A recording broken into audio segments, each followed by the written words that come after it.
ইতিহাস পড়তে কিন্তু অনেক সময় লাগে, আমি খুব অল্প সময় আপনাকে শেখাচ্ছি, একটু খেয়াল করেন আমার দিকে। রাসূল সাল্লাল্লাহু আলাইহি ওয়াসাল্লামের ইন্তেকালের পর খলিফা হন আবু বকর সিদ্দিক রাদিয়াল্লাহু আনহু, তারপরে উমর রাদিয়াল্লাহু আনহু, তারপরে উসমান রাদিয়াল্লাহু আনহু। এই উসমান রাদিয়াল্লাহু আনহুর এই সময় থেকে শেষের দিকে একটা সমস্যা সৃষ্টি হয়েছে। কি সমস্যা? উসমান রাদিয়াল্লাহু আনহুকে কিছু বিদ্রোহীরা হত্যা করেছিল। একটু বোঝার চেষ্টা করেন, ইতিহাস পড়তে কিন্তু অনেক সময় লাগে, আমি খুব অল্প সময় আপনাকে শেখাচ্ছি। উসমান রাদিয়াল্লাহু আনহুকে হত্যা করেছিল কিছু বিদ্রোহী, ঠিক আছে? যিনি নবী সাল্লাল্লাহু আলাইহি ওয়াসাল্লামের জামাই, দুইজন মেয়েকে বিয়ে করেছেন, জিন্নুরাইন, তাকে হত্যা করেছে কিছু বিদ্রোহী। এরপরে খেলাফতের দায়িত্বে আসেন আলী রাদিয়াল্লাহু আনহু। কে আসেন? আলী রাদিয়াল্লাহু আনহু। আলী রাদিয়াল্লাহু আনহু দায়িত্ব নেন এই মক্কা মদিনা এই জায়গাটুকুর উপরে, তার হাতে সাহাবায়ে কেরাম বায়াত করেন। কিন্তু ওই দিক বলতে বোঝাচ্ছি সিরিয়া, শামের দিকে, সেদিকের গভর্নর ছিলেন মুয়াবিয়া রাদিয়াল্লাহু আনহু। কি নাম? মুয়াবিয়া রাদিয়াল্লাহু আনহু। তিনিও কিন্তু একজন বড় মাপের সাহাবী, ঠিক আছে? তো মুয়াবিয়া রাদিয়াল্লাহু আনহু সেখানে নিজে সেখানকার খেলাফতের দাবি করেন। আলী রাদিয়াল্লাহু আনহুর হাতে বায়াত তিনি করেননি। আলী রাদিয়াল্লাহু আনহুকে বারবার একটা বিষয়ের চাপ দেওয়া হচ্ছিল যে ওসমান রাদিয়াল্লাহু আনহু শাহাদাতের আগে বিচার করতে হবে, হত্যাকারীর বিচার করতে হবে। তো এখানে একটা দ্বন্দ্ব, মানে একটা পলিটিক্যাল দ্বন্দ্ব সৃষ্টি হলো। ওইদিকে মুয়াবিয়া রাদিয়াল্লাহু আনহু তিনি খেলাফতের দাবিদার হয়ে উঠলেন, এদিকে সাহাবায়ে কেরাম সহ অনেকেই আলী রাদিয়াল্লাহু আনহুর কাছে বায়াত করলেন। তো এর ফলশ্রুতিতে দেখা যায় আলী রাদিয়াল্লাহু আনহু তার রাজধানীটাকে কুফায় নিয়ে যান, ইরাকের কুফায়। তো ইহুদিদের ইন্ধনের ফলে এক পর্যায়ে দেখা যায় যে আলী রাদিয়াল্লাহু আনহুর এক পক্ষ এবং একদিকে মুয়াবিয়া রাদিয়াল্লাহু আনহুর এক পক্ষ, তারা একটা মানে অনাকাঙ্ক্ষিত যুদ্ধের দিকে চলে যান, ঠিক আছে? এই যুদ্ধটাকে বলা হয় সিফফিনের যুদ্ধ। কিসের যুদ্ধ? সিফফিনের যুদ্ধ। এটা সংঘটিত হয়েছে 37 হিজরিতে। কত হিজরি? 37। এর আগের বছর আবার উটের যুদ্ধ হয়েছে, জঙ্গে জামাল। তার পরের বছর এই সিফফিনের যুদ্ধ। সিফফিনের যুদ্ধে আলী রাদিয়াল্লাহু আনহু বিজয় লাভ করেই ফেলেছিলেন। এই সময় মুয়াবিয়া রাদিয়াল্লাহু আনহুর দলের মধ্যে আমর ইবনে আস রাদিয়াল্লাহু আনহু তিনি বলছেন যে কোরআন ফয়সালা করবে। কোরআন ফয়সালা করবে, এটাকে কেন্দ্র করে একটা তৃতীয় পক্ষ নির্ধারণ করা হয়, যেটাকে আমরা সালেস বলি। যে মুয়াবিয়া রাদিয়াল্লাহু আনহুর পক্ষে একজন, তার নাম আমর ইবনে আস রাদিয়াল্লাহু আনহু, এবং আলী রাদিয়াল্লাহু আনহুর পক্ষে একজন, তার নাম হচ্ছে আবু মুসা আশআরী রাদিয়াল্লাহু আনহু। তারা গিয়ে একটা তৃতীয় পক্ষ করে মীমাংসা করতে চাচ্ছেন যে আমরা কেউ যুদ্ধ চাই না, আমরা ভাই ভাই, আমরা সবাই মুসলিম উম্মার ঐক্যের খাতিরে এখানে একটা সলিউশনে আসব। তো সলিউশনে একটা আশা হচ্ছিল যে ঠিক আছে উভয়েই পদত্যাগ করবে, নতুন খলিফা নেওয়া হবে, ঠিক আছে? তো এরকম একটা কথা চলছিল। কিন্তু মুয়াবিয়া রাদিয়াল্লাহু আনহু তিনি তার যে মানে দাবি, এটা ছাড়তে চাচ্ছেন না। এইদিকে আলী রাদিয়াল্লাহু আনহু দলের মধ্যে কিছু মানুষ, প্রায় 12,000, তারা এই দল থেকে বের হয়ে গেল যে আমরা আলীকেও মানি না রাদিয়াল্লাহু আনহু, মুয়াবিয়াকেও মানি না রাদিয়াল্লাহু আনহু, এই আমর ইবনে আসকেও মানি না রাদিয়াল্লাহু আনহু, এবং এই আবু মুসা আশআরী তাকেও মানি না, আমরা কাউকেই মানি না। এবং এদেরকে বলা হয় খারেজি। কি বলা হয়? খারেজি। তারা এইখান থেকে দল থেকে বের হয়ে গেলেন। শুধু তাই না, তারা ফতোয়াও দিল যে আলী এবং মুয়াবিয়া এবং আমর ইবনে আস, আবু মুসা আশআরী সবাই কাফের, নাউজুবিল্লাহ। কারণ কি? কারণ হচ্ছে তারা আল্লাহর কিতাব, আল্লাহর বিধান দ্বারা বিচার ফয়সালা করছে না, মানুষের মত তারা গ্রহণ করছে। মানে ওদের উদ্ভট যুক্তি আর কি, তারা আল্লাহর কিতাব দিয়ে ফয়সালা করছে না, বরং মানুষের রায় গ্রহণ করছে। এটা একটা খোরা যুক্তি ছিল। তো আলী রাদিয়াল্লাহু আনহু এদেরকে দমন করলেন। নহরওয়ান নামক জায়গায় তাদের সাথে যুদ্ধ হলো, এবং এই যুদ্ধে আলী রাদিয়াল্লাহু আনহু জয়লাভ করলেন। সিফফিনের যুদ্ধটা হয়ে গেল। এখন দেখেন দুইটা পক্ষ পাচ্ছেন আপনি এখানে, আলী রাদিয়াল্লাহু আনহু একটা পক্ষ, একটা কার? মুয়াবিয়া রাদিয়াল্লাহু আনহুর পক্ষ। এখন এই যে খারেজিরা বের হয়ে গেল, এখন তো দেখা যায় যে কিছু কিছু শব্দ বললে মানুষ খারেজি ট্যাগ দিয়ে দেয় না? দেখেন এই খারেজি আকিদার সাথে কিন্তু আসলে পলিটিক্যাল সমালোচনার কোনো সম্পর্ক নেই। যদি খারেজি আকিদার সাথে পলিটিক্যাল সমালোচনার সম্পর্ক থাকতো তাহলে তো মুয়াবিয়া রাদিয়াল্লাহু আনহু এবং তার অনুসারীদেরকেও খারেজি বলতো। আলী রাদিয়াল্লাহু আনহুর খেলাফত এটা মানছেন না, কথা বুঝতে পারছেন? পলিটিক্যাল দ্বন্দ্বের সাথে, পলিটিক্যাল সমালোচনার সাথে কিন্তু খারেজি বা খাওয়ারিজম মতবাদটা আসলে জড়িত না। এটা কার সাথে জড়িত? ওই যে একদিন বলেছিলাম, খারেজিরা মনে করে কবিরা গুনাহ করলে কোনো ব্যক্তি কী হয়ে যায়? কাফের হয়ে যায়। খারেজিদের আকীদা হচ্ছে কবিরা গুনাহ করলে কোনো ব্যক্তি কাফের হয়ে যায়। এই আকীদাটার নাম খারেজি আকীদা। এটা কি বাংলাদেশে মুসলিমরা লালন করে? কোনো আলেম, কোনো বক্তা, কোনো মুফাসসির, কোনো মুহাদ্দিস আপনাদেরকে বলছে কখনো এই দেশের মাটিতে যে কবিরা গুনাহ করেছে এরা এদেরকে মেরে ফেলো? বলেছে? কিন্তু আপনি কিছু হক কথা বললে আপনাকে ট্যাগটা খেতে হয়। তা আসলে এই যারা এই ধরনের মানে ওই যে বলেছে একদিন খারেজি ম্যানুফ্যাকচার্ড কোম্পানির সাথে সদস্য, এরা ভাঙাচোরা ইস্যু পেলেই কাউকে খারেজি ট্যাগ দিয়ে দেয়। আসলে মূল বিষয় এরা নিজেরাই খারিজ হয়ে যাচ্ছে দিন দিন, অন্যকে খারিজ করতে করতে নিজেরাই খারিজ হয়ে যাচ্ছে। এখানে দেখেন মুআবিয়া রাদিয়াল্লাহু আনহু এক পক্ষে, আলী রাদিয়াল্লাহু আনহু আর এক পক্ষে, ব্যাটেল, যুদ্ধ হয়ে গেল, সিফিনের যুদ্ধ হয়ে গেল, 3 দিন যুদ্ধ হয়েছে। ওই যুদ্ধে কি মানুষ মারা যায় নাই? মারা যায় নাই? মারা গেছে। তো আলী রাদিয়াল্লাহু আনহু তো বলেননি যে ওরা খারেজি।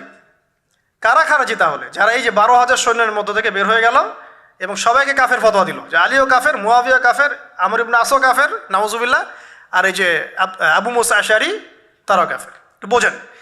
এরপর তারা যখন বের হয়ে গেল, আলী রাদিয়াল্লাহু আনহু তাদেরকে হত্যা করলেন, তাদের সাথে যুদ্ধ করলেন। কিন্তু এদের কিছু কিছু মানুষ বেঁচে ছিল। এরা একটা প্ল্যান করলো। কি প্ল্যান করলো? যে আমরা চোরাগুপ্তা হামলা চালিয়ে এই 4 জনের সবাইকে হত্যা করে ফেলবো। কথা বুঝতে পারছেন? 4 জন একই দিনে প্ল্যান করলো। রমজান মাসের 17 তারিখ। কত তারিখ? রমজান মাসের 17 তারিখ। ওইটা সম্ভবত 40 হিজরি। কত হিজরি? সিফিনের যুদ্ধ হচ্ছে 37 হিজরিতে, এটা হচ্ছে কত হিজরি? 40, 3 বছর পর এরা প্ল্যান করলো। এখনকার ওই যে পশ্চিমা গোলকধাঁধায় পড়া কিছু মানুষ যারা কিছু জঙ্গি সংগঠনের নাম লেখায় প্ল্যান করে যে হঠাৎ সুইসাইড বোম মারবো, আছে না? এরকম একটা প্ল্যান করলো যে আমরা প্ল্যান করলাম এই 4 জনকে আমরা একদিনে উড়িয়ে দেবো, মেরে দেবো। এবং সেই প্ল্যান মোতাবেক তারা কাজ করলো। কাজ করে ঘাপটি মেরে বসে থাকলো। আলী রাদিয়াল্লাহু আনহু ফজরের নামাজে যাচ্ছেন, আব্দুর রহমান বিন মুলজিম নামে এক ব্যক্তি আলী রাদিয়াল্লাহু আনহুকে পুরো তরোয়াল দিয়ে আঘাত করে হত্যা করে ফেলল। ইন্না লিল্লাহি ওয়া ইন্না ইলাইহি রাজিউন। কাকে হত্যা করলো? নবী সাল্লাল্লাহু আলাইহি ওয়াসাল্লামের মেয়ের জামাইকে। চিন্তা করতে পারেন? যিনি প্রতিটা যুদ্ধে নবী সাল্লাল্লাহু আলাইহি ওয়াসাল্লামের সাথে ছিলেন, তাকে বলল যে সে কাফের হয়ে গেছে।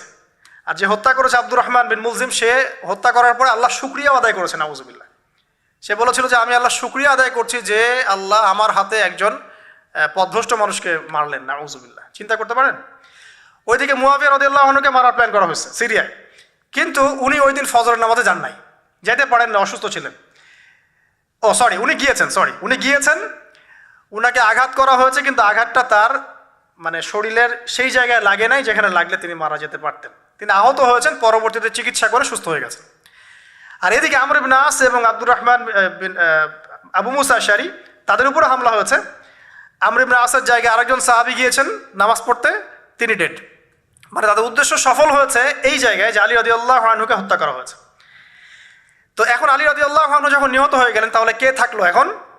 মুআবিয়া রাদিয়াল্লাহু আনহু। আচ্ছা, আলী রাদিয়াল্লাহু আনহু চলে যাওয়ার পরে তার সন্তান হাসান রাদিয়াল্লাহু আনহু, কি নাম? হাসান রাদিয়াল্লাহু আনহুর হাতে সাহাবায়ে কেরামের অনেকেই বায়াত করলেন, মানে তাকে খেলাফতের দায়িত্ব দিলেন। তো এবং তিনিও কুফায়, রাজধানী, এখানে তিনি আছেন, এবং কুফাবাসী তাকে মানে প্রলুব্ধ করছে কিছু কিছু মানুষ যে আপনার উচিত মুআবিয়া রাদিয়াল্লাহু আনহুর সাথে যুদ্ধ করা, ঠিক আছে? কিন্তু হাসান রাদিয়াল্লাহু আনহু সেই কাজটা করলেন না। তিনি বলেন না, আমি মুসলিমদের মধ্যে দ্বন্দ্ব চাই না, বরং আল্লাহর নবী একটা ভবিষ্যৎবাণী করেছিলেন সাল্লাল্লাহু আলাইহি ওয়াসাল্লাম যে আমার এই নাতি হাসান মুসলিমদের বড় ফিতনার সমাধান করে দিবে। সুবহানাল্লাহ। কথা বুঝতে পারছেন? তো হাসান রাদিয়াল্লাহু আনহু তখন কি করলেন? নিজে তার যে এই যে দায়িত্ব, খেলাফতের দায়িত্ব, তিনি মুআবিয়া রাদিয়াল্লাহু আনহুর হাতে ছেড়ে দিলেন। সুবহানাল্লাহ। তিনি নিজে পদত্যাগ করলেন। ঠিক আছে, আমার ক্ষমতার দরকার নাই, মুসলিমরা আপোষে মারামারি কাটাকাটি থেকে রক্ষা পাক। কিছু শর্ত ছিল ওই চুক্তির মধ্যে, যে মুআবিয়া রাদিয়াল্লাহু আনহু যে কাজই করবেন সুরাভিত্তিক করতে হবে, হ্যাঁ, আহলে বাইতদেরকে সম্মান করতে হবে, ভাতা নির্ধারণ করতে হবে, এরকম কিছু শর্ত ছিল। ঠিক আছে? তো মুআবিয়া রাদিয়াল্লাহু আনহু মেনে নিলেন। এবার কিন্তু সারা মুসলিম জাহানের কে খলিফা হলেন? কি নাম বলেন? মুআবিয়া রাদিয়াল্লাহু আনহু। এবং এরপর তিনি একাধারে 20 বছর খেলাফতের দায়িত্ব পালন করেছেন। কত বছর? 20 বছর। 40 হিজরিতে এই যে আলী রাদিয়াল্লাহু আনহু মারা যান, আর 20 বছর খেলাফতের দায়িত্ব পালন করেন কে? মুয়াবিয়া রাদিয়াল্লাহু আনহু। এবং এই সময় মুসলিমরা অনেক উন্নতি করেছে। এই সময় 1700টার মতো নৌ জাহাজ ছিল মুসলিমদের। সাইপ্রাস দ্বীপ থেকে শুরু করে পর্তুগাল থেকে শুরু করে চায়না, এদিকে আফ্রিকা থেকে শুরু করে পুরাই যে ভারতবর্ষ সবই মুসলিমদের। চিন্তা করতে পারেন, পুরো বিশাল অর্ধবিশ্বের চেয়ে বড় জায়গায় শুধুমাত্র মুসলিমদের, এবং তিনি ওটাকে শাসন করছেন। কে শাসন করছেন? মুয়াবিয়া রাদিয়াল্লাহু আনহু। ঠিক আছে, এবার টার্নিং পয়েন্ট। এবার মুয়াবিয়া রাদিয়াল্লাহু আনহু ইন্তেকাল করলেন 60 হিজরিতে। ঠিক আছে, আর এদিকে হাসান রাদিয়াল্লাহু আনহু ইন্তেকাল করেছিলেন 49 হিজরিতে। ইন্তেকালের সময় তিনি তার পরবর্তী দায়িত্বশীল নির্ধারণ করে গেলেন বা নিয়োগ করে গেলেন তার পুত্র ইয়েজিদকে। কাকে? ইয়েজিদকে। এই জায়গাটাতে সাহাবায়ে কেরাম রাদিয়াল্লাহু আনহুমের অনেকেই মানেন নাই, কারণ তখন তার চেয়েও যোগ্য মানুষ সমাজে ছিল। ঠিক আছে, তখন আব্দুল্লাহ বিন ওমর বেঁচে আছেন, আব্দুল্লাহ বিন আব্বাস বেঁচে আছেন, আব্দুল্লাহ বিন জুবাইর রাদিয়াল্লাহু আনহু, বড় বড় জলিল কাদির সাহাবী, তারা কিন্তু তখন বেঁচে আছেন। কিন্তু কি করলেন মুয়াবিয়া রাদিয়াল্লাহু আনহু, আল্লাহ তাকে জান্নাতবাসী করুন, তিনি তার ছেলে ইয়েজিদকে শাসন ক্ষমতা দিয়ে গেলেন। এই যে শুরু হলো বাবার পরে ছেলে, বুঝতে পারছেন, রাজতন্ত্র শুরু হলো। এবার সাহাবায়ে কেরামদের মধ্যে অনেকেই এটা মানতে চাচ্ছেন না। যারা মানতে চাচ্ছেন না তাদের মধ্যে আছেন আব্দুল্লাহ বিন ওমর রাদিয়াল্লাহু আনহুর ছেলে, আছেন আব্দুল্লাহ বিন আব্বাস রাইসুল মুফাসসিরিন, আছেন আব্দুল্লাহ বিন জুবাইর বিন আওয়াম রাদিয়াল্লাহু আনহুর ছেলে। এরকম বড় বড় সাহাবী, এবং তারা মক্কা মদিনায়। তো আচ্ছা, এখন এই সাহাবীদেরকে কি আমরা খারিজি বলবো? তারা যে পলিটিক্যালি তাকে সমর্থন করছেন না, পলিটিক্যালি কোনো গভর্নমেন্টের সমর্থন না করলেই খারিজি হয়ে যায়? যদি কেউ বলে আরব বিশ্বের সব যত নেতা আছে এদের মধ্যে অনেকেই ইসরায়েলের সাথে আতাত করেছে, সে কি খারিজি হয়ে যাবে? এই সমালোচনার সাথে খাওয়ারিজমের কোনো সম্পর্ক আছে? যদি কেউ বলে যে পশ্চিমাদের অস্ত্রশস্ত্র নিয়ে মুসলিমরা ইয়েমেনে হামলা করছে, এটা বললে সে খারিজি হয়ে যাবে? যদি কেউ বলে যে মধ্যপ্রাচ্যের কান্ট্রির কিছু নেতা তারা পশ্চিমাদের সাথে চুক্তি করেছে পেট্রো ডলার মনিটরিং সিস্টেম, সে কি খারিজি হয়ে যাবে? যদি কেউ বলে জায়নিস্টদের সাথে আতাত করে অনেক মুসলিম কান্ট্রি চলছে, তাহলে কি মিডল ইস্টের সমালোচনা করার কারণে একজন ব্যক্তি খারিজি হয়ে যাবে? খারিজি ম্যানুফ্যাকচার্ড কোম্পানি বাংলাদেশে তারা এই সংজ্ঞাই শিখায়, পলিটিক্যাল বিরোধিতা করলে আপনি খারিজি হয়ে যাবেন। অথচ এখানে দেখেন সাহাবায়ে কেরাম রাদিয়াল্লাহু আনহু মানছেন না ইয়াজিদকে। এবার ইয়াজিদ কি করলো দেখেন। এবার ইয়াজিদ প্রথমত সাহাবীদেরকে কনভিন্স করার চেষ্টা করলেন। তিনি ওখান থেকে তার দূত পাঠালেন, দূত এসে মক্কা মদিনায় বোঝালেন যে আপনারা মেনে নেন, ভালো হবে, ইত্যাদি ইত্যাদি। আব্দুল্লাহ বিন ওমর রাদিয়াল্লাহু আনহু বলেন ঠিক আছে মেনে নিলাম। আব্দুল্লাহ বিন আব্বাস রাদিয়াল্লাহু আনহু বলেন ঠিক আছে মেনে নিলাম।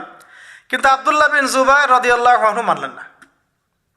তিনি মানছেন না, আমি কিছুতেই মানি না, তার সে খেলাফতের যোগ্য না, এর চেয়ে অনেক বড় বড় যোগ্য মানুষ আছে, আমি মানছি না। বরং তিনি এখান থেকে সরে আসলেন। এবার ইমাম হুসাইন রাদিয়াল্লাহু আনহু, যার কথা প্রশ্ন করেছেন, লম্বা উত্তর দিচ্ছি। ইমাম হুসাইন রাদিয়াল্লাহু আনহুর হাতে অনেকে বায়াত করতে চাইল যে আপনি যোগ্য খেলাফতের, ইয়াজিদ যোগ্য না, কে যোগ্য? আপনি যোগ্য। এবং তার হাতে কুফাবাসী বায়াত করতে চাচ্ছে, তাকে ডাকছে আপনি মক্কা থেকে চলে আসেন কুফায়। কুফা কোথায়? ইরাকে। আপনি মক্কা থেকে কুফায় চলে আসেন, আমরা আপনার হাতে বায়াত করব। এবার হুসাইন রাদিয়াল্লাহু আনহু সপরিবারে, তার পরিবার আহলে বাইত সবাই নবীর পরিবারের সদস্য, চিন্তা করেন, নবীর পরিবারের প্রায় 80 জন সদস্য। কতজন? তারা এই যে বের হলেন, যাচ্ছেন কোথায়? কুফায়। এবার ওই ইয়াজিদের নিয়োজিত যে গভর্নর ছিল ইরাকের কুফায়, তার নাম আব্দুল্লাহ বিন জিয়াদ। কি নাম? আব্দুল্লাহ বিন জিয়াদ। আব্দুল্লাহ বিন জিয়াদ সে একটা সেনাবাহিনী পাঠালো। সেনাবাহিনীতে সদস্য ছিল 4000। কতজন? 4000। এই 4000 সেনাবাহিনী নিয়ে আব্দুল্লাহ বিন জিয়াদের যে কমান্ডার, তার নাম সম্ভবত আমের বিন, প্রথমে আমের বা ওমর আছে, উমর বিন সাদ বা এরকম কিছু একটা, সে আহলে বাইতদেরকে ঘিরে ফেললো। কাকে ঘিরে ফেললো? ইমাম হুসাইন রাদিয়াল্লাহু আনহু, তার ছোট ছোট বাচ্চা কাচ্চা, তার স্ত্রী সন্তান এবং আহলে বাইতের সদস্য যারা। আহলে বাইত মানে বোঝেন তো, নবীর পরিবারের সদস্য। এবার হুসাইন রাদিয়াল্লাহু আনহু যুদ্ধ চাচ্ছেন না, তিনি বলছেন যে আমাকে 3টার যে কোনো একটা পথ বেছে নিতে দাও, আমি তোমাদের সাথে যুদ্ধ করতে চাই না। 1 নাম্বার, আমাকে সরাসরি ইয়াজিদের সাথে সাক্ষাৎ করতে দাও, আমি ওর সাথে কথা বলে সলভ করব প্রবলেম কি।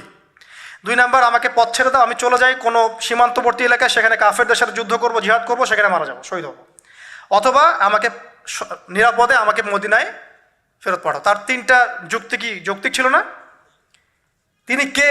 নবী সাল্লাল্লাহু আলাইহি ওয়াসাল্লামের নাতি, যাকে কোলে নিয়ে নবী সাল্লাল্লাহু আলাইহি ওয়াসাল্লাম অনেক সময় খুতবা দিয়েছেন, নামাজ পড়েছেন, চুমু খেয়েছেন। ফাতিমা রাদিয়াল্লাহু আনহার নয়নমণি, চিন্তা করতে পারেন?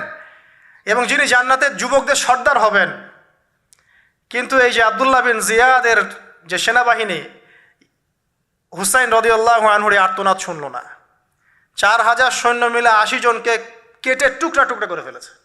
একজন শুধু বেঁচে ছিল, তার নাম জয়নুল আবেদিন। কি নাম? জয়নুল আবেদিন। তিনি একজন বেঁচে ছিলেন, বাকি সবাইকে হত্যা করা হয়েছে। 79 জন আহলে বাইতের সদস্যকে হত্যা করা হয়েছে। খারেজি ম্যানুফ্যাকচার কোম্পানি কিন্তু এদেরকে খারেজি বলছে না, যারা হুসেন রাদিয়াল্লাহু আনহুকে হত্যা করেছে। আপনি মিডল ইস্টের সমালোচনা করলে খারিজি হয়ে যাবে, ওদের শেকড়টা চিনেন এখনো। অথচ ওরাই কিন্তু ব্রিটেনের সাথে হাত মিলিয়ে তুর্কিদের বিরুদ্ধে বিদ্রোহ করে ক্ষমতা দখল করেছে, জানেন? 1916 সালে 1916 এরাই ব্রিটেনের সাথে হাত মিলিয়ে তুর্কিদের, অটোম্যানদের বিরুদ্ধে বিদ্রোহ করে, সশস্ত্র বিদ্রোহ করে ক্ষমতা দখল করেছে। ওরা খারিজি হয়ে যায়নি। পড়লে জানবেন সত্য কি জিনিস। এবার আসেন মূল পয়েন্টে আসি। এবার যে হত্যা করেছে ইমাম হুসাইন রাদিয়াল্লাহু আনহুকে, সে বর্ষার আগা পর্যন্ত, বর্ষার মাথায় হুসাইন রাদিয়াল্লাহু আনহুর মস্তক উঠিয়ে ধরে এটাকে নিয়ে ইয়েজিদের কাছে গিয়েছেন। আউযুবিল্লাহ। চিন্তা করতে পারেন? ইয়েজিদ যদিও বা এটার আদেশ কিন্তু করে নাই, সে ওই মস্তক দেখে আটকে উঠেছিল। এটা তুমি কি করছো? আমি তো এটা করতে তোমাকে বলি নাই, কিন্তু ওবায়দুল্লাহ বিন জিয়াদ এই কাজটা করেছে। এখানে আমরা ইয়েজিদকে নিষ্পাপ বলতে পারি না, বিকজ একজন শাসকের আন্ডারে যখন কোনো ক্রাইম হবে, এর একটা দায়ভার তো তার উপর পড়বেই। যদি এটা মেনে নেই যে সেখানে টেকনোলজি ছিল না, অনেক দূরের পথ, খবর পাওয়া যায় নাই, সেটা অন্য ইস্যু হতে পারে। কিন্তু পরের ঘটনাগুলো আমাদেরকে অন্যদিকে নিয়ে যাবে। মনে রাখেন, এই ঘটনাটা হৃদয় বিদারক। এটা হচ্ছে এই 10ই মুহররমের একটা হৃদয় বিদারক ঘটনা। এটা ঘটেছে কত সালে? 62 হিজরিতে। কত হিজরিতে? 62 হিজরিতে, 62 বা 61 আর কি। তো দেখেন, নবী সাল্লাল্লাহু আলাইহি ওয়াসাল্লামের ইন্তেকালের 50 বছর পরে এই কারবালার ঘটনা, এই ঘটনাটা কাকতালীয়ভাবে 10ই মুহররমে ঘটে গেছে। তা আমরা মনে করি যে এটার স্মরণে আমরা আজকের সওম রাখি। আসলে এটার স্মরণে নয়, ওই নাজাতে মূসার স্মরণে রাখতে হবে। ঠিক আছে, এবার শেষ করি আমি। এই ঘটনার পরিপ্রেক্ষিতে ইয়েজিদের বিরুদ্ধে মক্কা মদিনার প্রায় সব মানুষ প্রচণ্ড ক্ষেপে গেল। স্বাভাবিক, আহলে বাইতের সদস্যদেরকে আপনার আন্ডারে হত্যা করা হতে পারে, এটা কী ধরনের কথা? এবার আর সাহাবায়ে কেরাম কিছুতেই তার শাসনটা মানছেন না। স্বাভাবিক না? স্বাভাবিক। এবার ইয়েজিদ কি করলো? আমি এই জায়গায় বলি যে সে যদি ওই ভুল থেকে শিক্ষা নিত, সে যদি এই ভুলটা থেকে শিক্ষা নিত, পরের কাজগুলো সে করতো না কখনোই। সে ভুলটা থেকে শিক্ষা নেয়নি, বরং সে 63 হিজরিতে, ঠিক তার পরের বছর বা 2 বছর পর, যদি 61 হিজরি ধরি, এটা 63 হিজরি, 2 বছর পর সে আর একটা টিম পাঠালো মদিনায়, মদিনার মানুষদেরকে কনভিন্স করার জন্য যে আমার আনুগত্য করতেই হবে। এবার মদিনার মানুষ যারা ছিল, এরা কিছুতেই তার আনুগত্য মানল না। এবার সে যাকে পাঠিয়েছে তার নাম মুসলিম বিন উকবা। মুসলিম বিন উকবাকে তিনি পাঠালেন, মদিনাবাসীকে কন্ট্রোল করো, তারা তো আমার নিয়ন্ত্রণের বাইরে। এবার মদিনাবাসী তার কথা শুনছে না, তার কথা মানছেও না। তো 61 হিজরির এই হৃদয় বিদারক ঘটনার পরে 2 বছর পরে 63 হিজরিতে ইয়াজিদ পাঠালেন মুসলিম বিন উকবাকে প্রায় 10,000 সৈন্য দিয়ে। কত হাজার? প্রায় 10,000 সৈন্য দিয়ে পাঠালেন মদিনাবাসীকে কন্ট্রোল করার জন্য। তো কারবালা ঘটনা বুঝলেন, এই 61 হিজরিতে এই কারবালা ঘটনা ঘটে, যেটা স্মরণে অনেকে রোজা রেখে থাকে সমাজে। আসলে এটা স্মরণে নয়, নাজাতে মূসার স্মরণে রাখতে হবে ইনশাআল্লাহ তাআলা। আল্লাহ পাক তৌফিক দান করুন, আমিন। এরপর মদিনাবাসী আর মক্কাবাসী এই যে ইয়াজিদের বিরুদ্ধে খেপে গেল, তারা কিছুতে তার আনুগত্য মানবে না, কিন্তু ইয়াজিদ চাপ প্রয়োগ করতে লাগলো। এক পর্যায়ে সেই যে মুসলিম বিন উকবাকে পাঠালো 10,000 সৈন্য দিয়ে মদিনায়। 3 দিন সে মদিনা অবরোধ করে রাখলো, সবাইকে বলল যে ইয়াজিদের আনুগত্য করতে হবে, অন্যথায় তোমাদের উপর হামলা করা হবে। নবীর শহরে মুসলিম বিন উকবার নেতৃত্বে পিছনে ইয়াজিদ ছিল। ইয়াজিদের শাসনামলে মুসলিম বিন উকবার নেতৃত্বে 63 হিজরিতে 3 দিন মদিনায় ম্যাসাকার চালানো হয়েছে। মদিনার মানুষকে হত্যা করা হয়েছে, মদিনার মানুষ সাহসিকতার সাথে যুদ্ধ করেছে, ডিফেন্ড করেছে, তাদেরকে হত্যা করা হয়েছে, মদিনা লুটপাট করা হয়েছে, ধ্বংসযজ্ঞ চালানো হয়েছে, হাজার হাজার মানুষ মারা গেছে। এখন আমাকে বলেন, এই যে মদিনার যে মানুষগুলো এই মুসলিম বিন উকবার সেনাবাহিনীর বিরুদ্ধে দাঁড়িয়েছিল, এরা কি খারেজি ছিল? ওরা যে শাসকের বিরুদ্ধে যুদ্ধ করলো, উত্তর দেন। এই খারেজি ম্যানুফ্যাকচার কোম্পানিকে বলেন, উত্তর দিতে বলেন। মুসলিম বিন উকবার নেতৃত্বে যে বাহিনী মদিনা আক্রমণ করলো আর মদিনাবাসী যে বীরত্বের সাথে ডিফেন্ড করলো, এখন কি মদিনার সব মানুষ খারেজি হয়ে গিয়েছিল? পলিটিক্যাল দ্বন্দ্বের সাথে খাওয়ারিজমের কোনো সম্পর্ক আছে? মানুষকে কি বুঝায়? শুধু তাই না, এই সময় মক্কায় আব্দুল্লাহ বিন জিয়াদ রাদিয়াল্লাহু আনহু তিনিও তার বলয় গড়ে তুলেছেন, তার হাতে মানুষ বায়াত শুরু করেছে। আর ইয়াজিদকে মানুষ মানছে না, বলছে আব্দুল্লাহ বিন জুবাইর তার হাতে আমরা খেলাফতের বায়াত করব।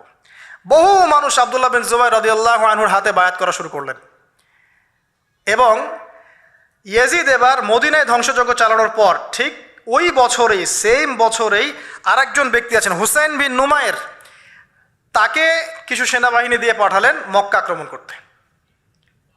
হুসাইন বিন নুমায়ের সেনাবাহিনী নিয়ে মক্কা আক্রমণ করলো।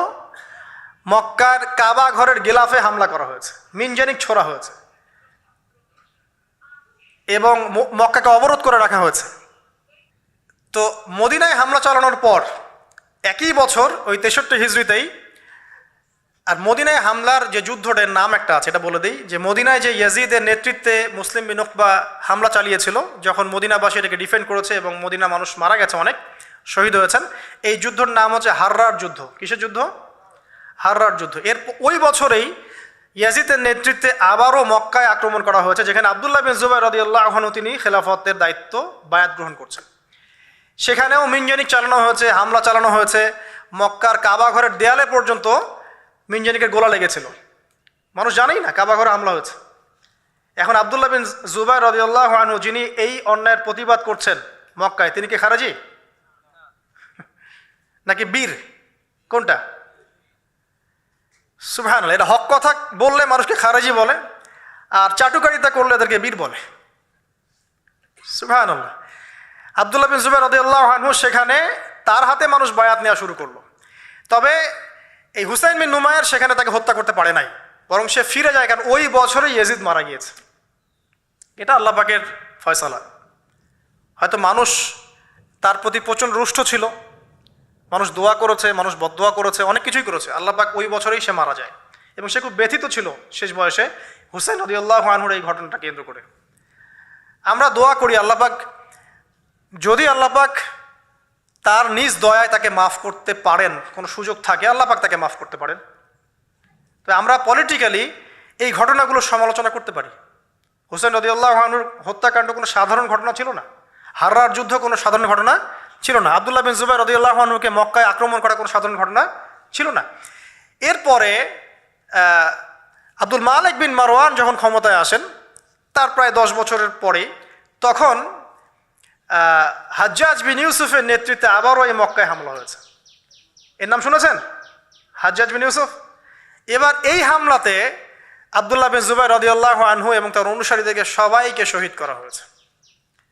হাজ্জাজ বিন ইউসুফের প্রতিরোধ করার সময় আব্দুল্লাহ বিন জুবাইর এবং তার সাহাবাই, তার সঙ্গী সাথী, তারা কি খারেজি ছিলেন? আব্দুল্লাহ বিন জুবাইর রাদিয়াল্লাহু আনহুকে হত্যা করে রৌদ্রের মধ্যে তার লাশটা ঝুলিয়ে রাখা হয়েছে। আব্দুল্লাহ বিন জুবাইর কি আপনাকে বলি?